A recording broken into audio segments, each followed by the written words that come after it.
हमें बात की अच्छी तरह जानीला, चाहे एकदम अनपढ़ कोई बिहार को हो, राजनीतिक दृष्टि से बहुत जागरूक होने लोग।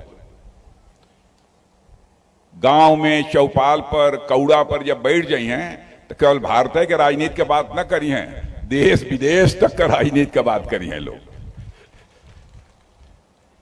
ये हाल है बिहार का, हम अच्छी तरह जानते हैं, बहुत जागरूक हैं लोग। लंबे समय तक आपने देखा है कि बिहार में एक आरजेडी पार्टी है, वैसे आरजेडी की हवा निकलती जा रही है, लेकिन अब कांग्रेस के साथ इन लोगों ने गठबंधन बना लिया है। मैं आरजेडी के बारे में कोई एक बात मैं कहूंगा कि बहनों भाइयों, लालटेन कितनी रोशनी देगा?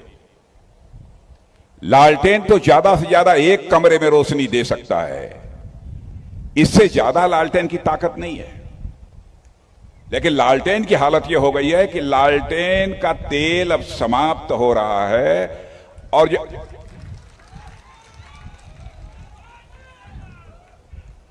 आई घरे में देखले हुआ तो हम लोगन कि जब लालटेन का तेल जब खत्म होए लगाला तो बत्तियां भभकैले।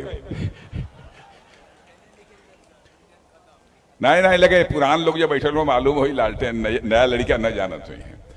जब भभके लगा तो मान ला कि लालटेन अब बुझाए वाली है और एक तेल खत्म है। यह हाल आरजेडी के लालटेन का ही है। कांग्रेस की हालत तो ये हो गई ले, कांग्रेस की हालत तो ये हो गई ले कि 10 साल के बाद आपके घर को कोई बच्चा हो या आप पूछबा कि कांग्रेस, तो कहेगा कौन कांग्रेस? जैसे दुनिया की धरती से डायनासोर लुप्त हो गया है, वैसे ही भारत की राजनीति से यह कांग्रेस 10 वर्ष के बाद लुप्त हो जाएगी।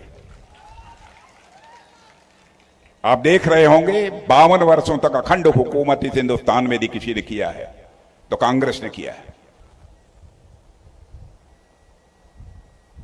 बहनों भाइयों, भारत को दुनिया में जो ऊंचाई हासिल कर लेनी चाहिए थी, भारत का कद जितना बड़ा होना चाहिए था दुनिया में, 52 वर्ष तक हुकूमत करने के बाद भी भारत का कद उतना ऊंचा नहीं हो पाया।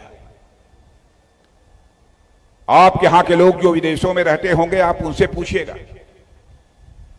10 साल पहले भारत के बारे में दुनिया के देशों में क्या धारणा थी और आज दुनिया के देशों में भारत के प्रति क्या धारणा है। पहले दुनिया के मंचों पर, अंतर्राष्ट्रीय मंचों पर भारत यदि बोलता था तो भारत की बातों को लोग गंभीरता पूर्वक नहीं लेते थे, कहते थे भारत यह तो कमजोर भारत है, गरीब भारत है। क्या हम इसकी बात सुने? बहनों भाइयों, हालात बदल गए हैं। आज भारत यदि दुनिया के मंचों पर बोलता है, सारी दुनिया कान खोलकर सुनती है। दुनिया कान खोलकर सुनती है कि भारत बोल क्या रहा है। यह भारत की हैसियत सारी दुनिया में बनी है कि यदि आप हमारी बात को काट सकते हो तो काट दीजिएगा, हमारी गलती होगी तो मैं इसे स्वीकार कर लूंगा। क्योंकि बहनों भाइयों, जिंदगी में हमने राजनीति की है तो जनता की आंखों में धूल झोंक कर राजनीति नहीं की है, जनता की आंखों में आंख डालकर राजनीति की है। गरीबी का जहां तक सवाल है, सब बात छोड़िए, ईमानदारी से आप बतलाइए, आज यदि 5 किलो मुफ्त राशन लोगों को मिल रहा है कि नहीं मिल रहा है? ईमानदारी से बोलिए, हमसे छिपाइए मत, हम गांव का रहे वाला ही कुल जानिए।